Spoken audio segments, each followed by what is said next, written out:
Hi everyone, this is Kelly. I am going to show this beautiful card today, and the reason why I'm doing this is part of my card class for the month of February, and I cased this or copied and I'm sharing with you this beautiful card that was created by Rachel Tessman. And let me turn it correct side up. So basically what this is this is a trifold card. It opens up this way and this way. And it uses a couple of things that it uses our new gilding flakes. These are the gilding flakes. And it uses two pieces of cardstock, some beautiful ribbon.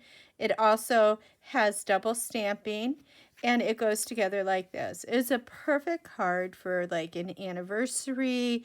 Valentine's Day just ended, so this would have been a good Valentine's card.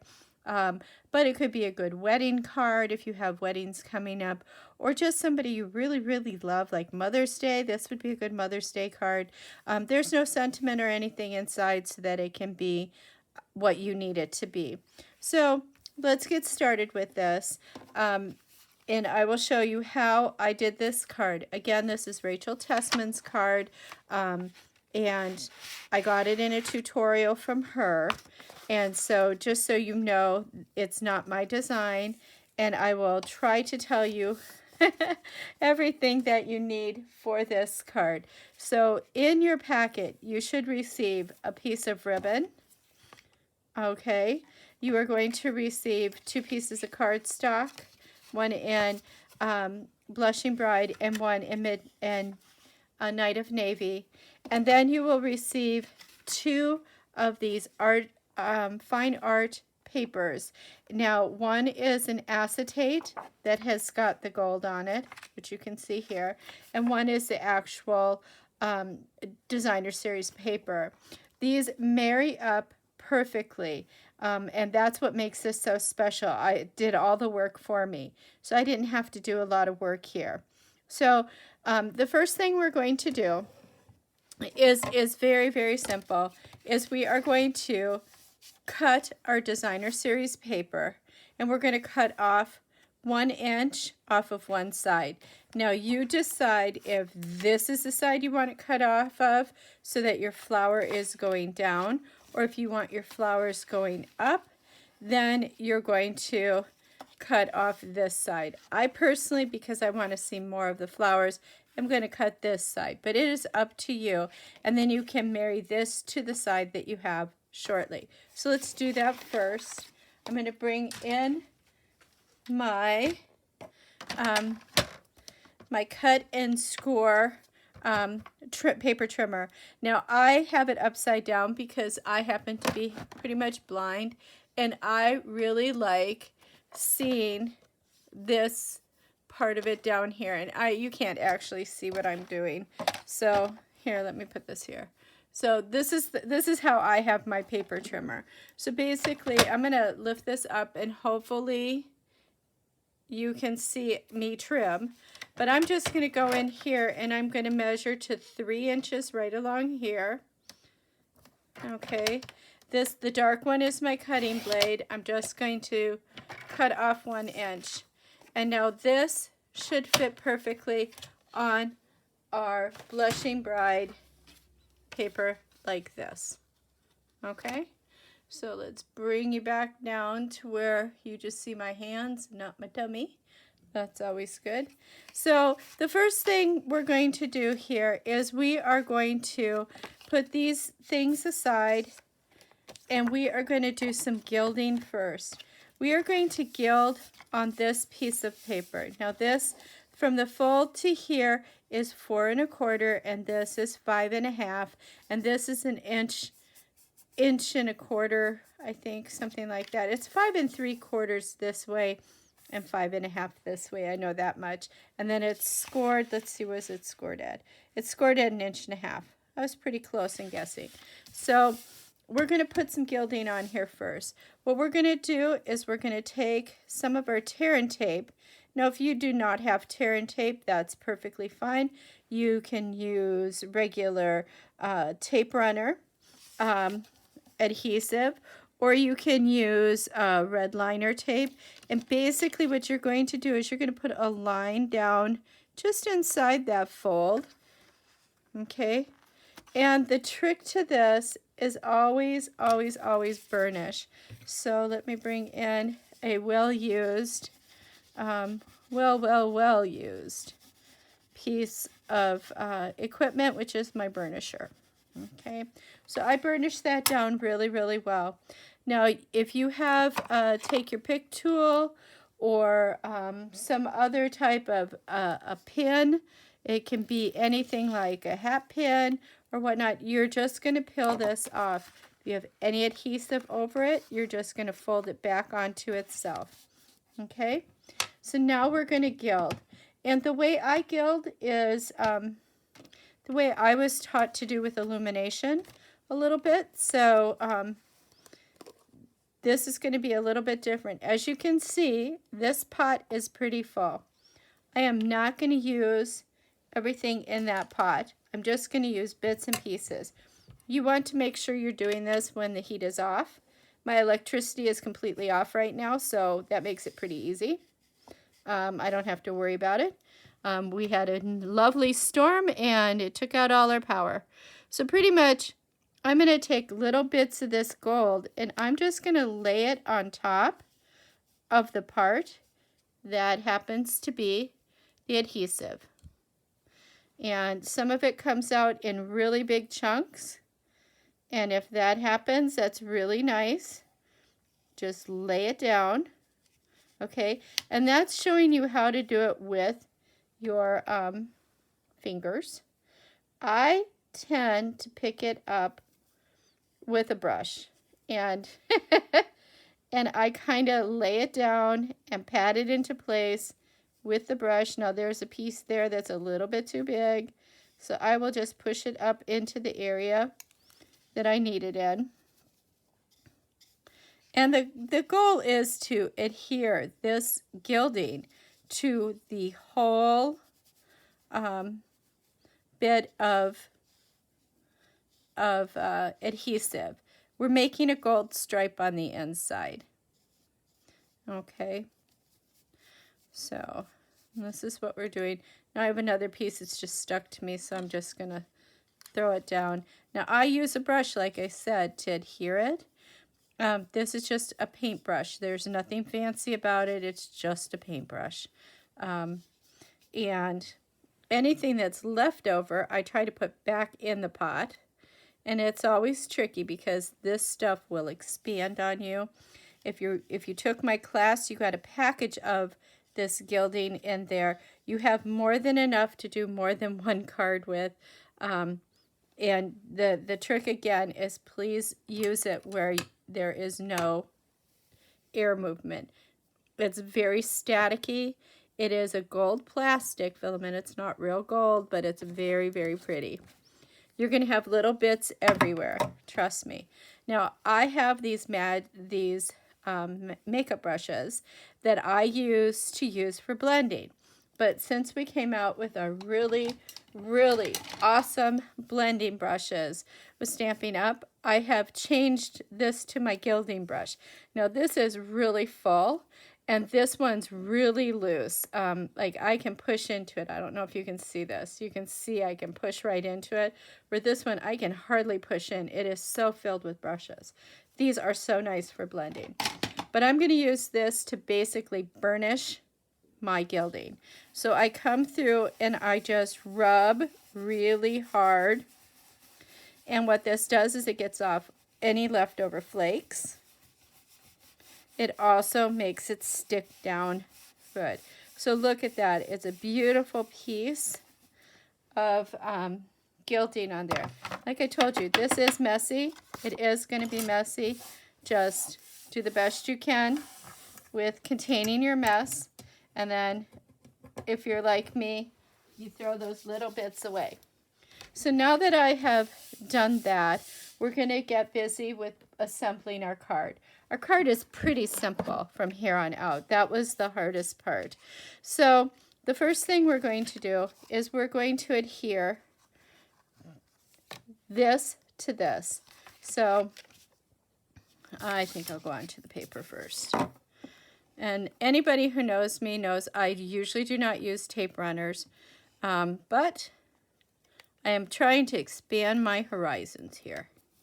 And sometimes I'm real good at it, and sometimes not so much, but it's all okay. So I just want to make sure that this marries up correctly, okay?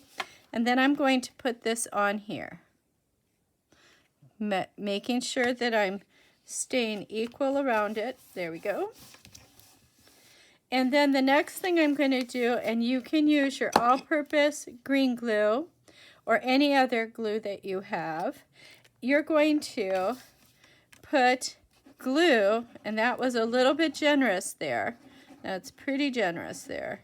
Doesn't need to be quite that much on the back of this. And now you're going to put this on the inside so that it goes flush to the back. And the thing with glue that's nice is, as you saw, this slid around on me, but because it slid around, I can slide it into place. And it gives you a little bit of wiggle room for getting that together. So as you can see, I now put that there. Let me put my lid on my green glue, and let me do that. Okay, so now what we want to do is we want to adhere this piece right in here, just so it matches up with what's on your paper here.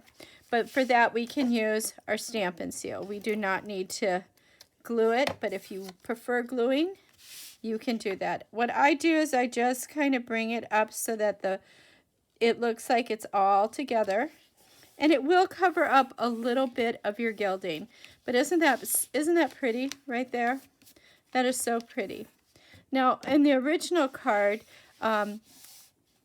Rachel did a beautiful painting here, but she had the blend markers, not the blend markers, the regular markers, not the Stampin' Blends, which are alcohol markers. She had the pigment ink markers. I do not have those.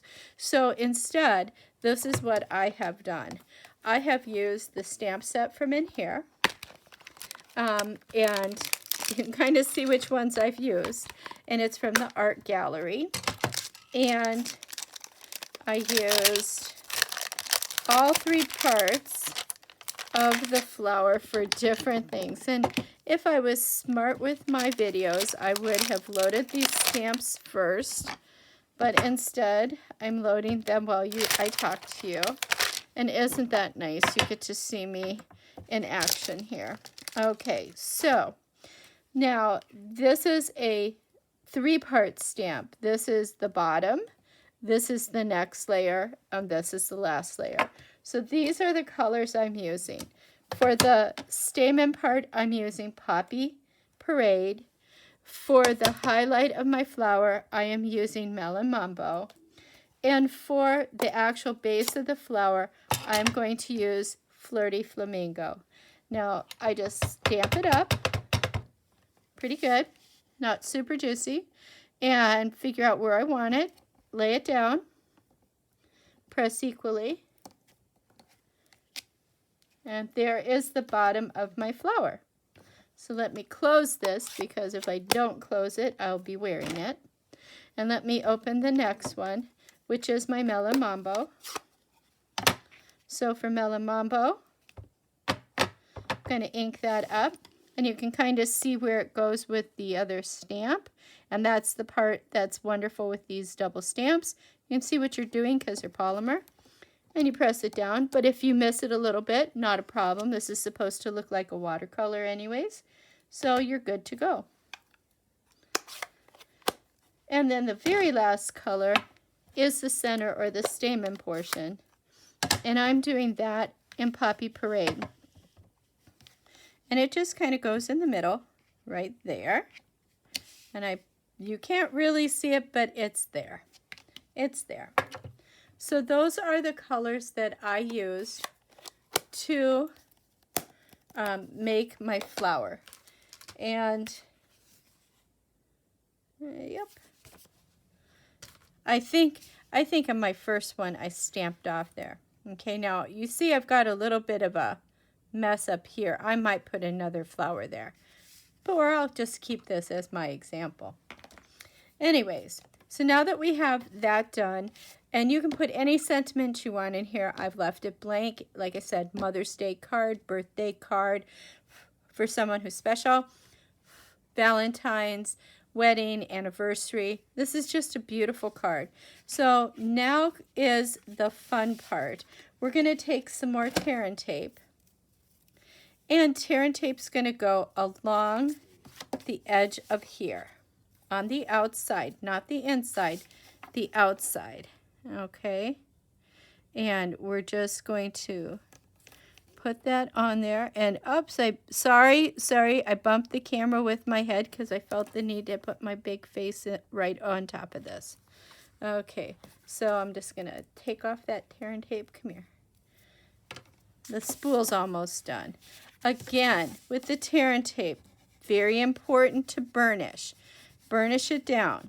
This sticks it really well to the paper. Okay. All right. And before we take this off, we're going to come through and make sure we have this piece where we want it to be. Okay. It needs to match up with the underside. Okay. So you're going to kind of hold that in place. Okay. And let's see if I can do this without making a big mess. And then you're going to peel this up. Okay.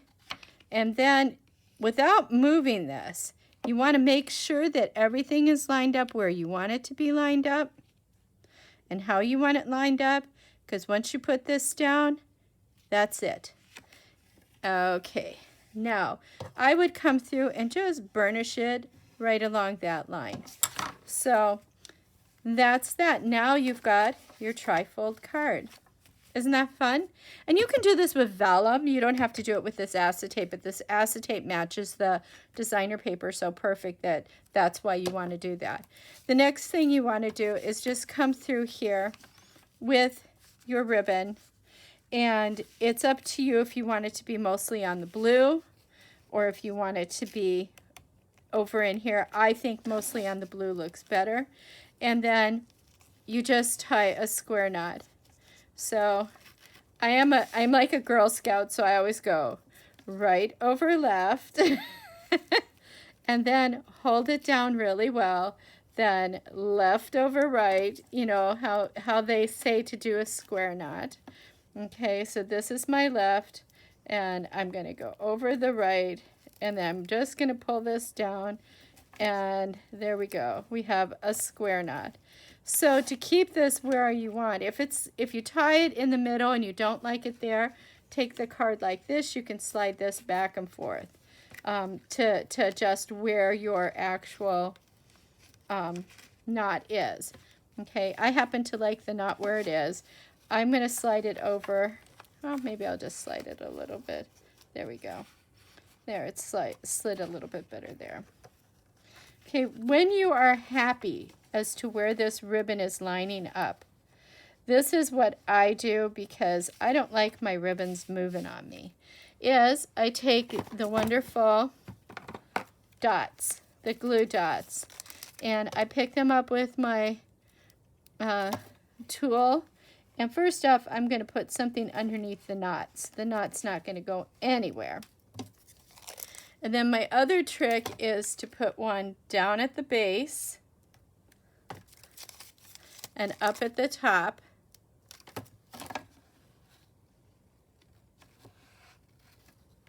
Okay, down at the base, up at the top. This is going nowhere. And then just because I want to make sure the back doesn't get squishy all over, I'm also going to put one on the back, and this time I'm going to put it right in the middle. And now that ribbon's going to be secure. You're going to take your paper snips, and then you're just going to make this a diagonal cut.